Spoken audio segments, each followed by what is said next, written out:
berupaya mensinergikan peran penguatan keluarga dalam upaya pencegahan penyalahgunaan narkotika serta memfasilitasi penguatan SDM.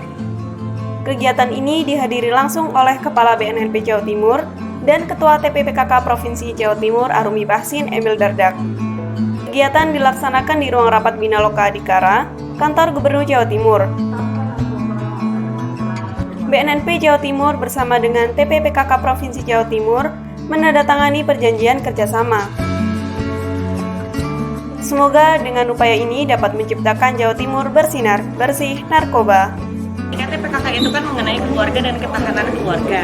Jadi semuanya itu berpengaruh apapun yang hubungannya. Salah satunya adalah narkotika ini, karena yang paling bisa, kalau pandangan kami, hemat kami itu dari perspektif keluarga, yang paling bisa membentengi adalah values yang ada di rumah. Saya Arumi Bahsin, Ketua Tim TPPKK Provinsi Jawa Timur. Ayo kita cegah narkoba dan kita perangi narkoba. War on Drugs.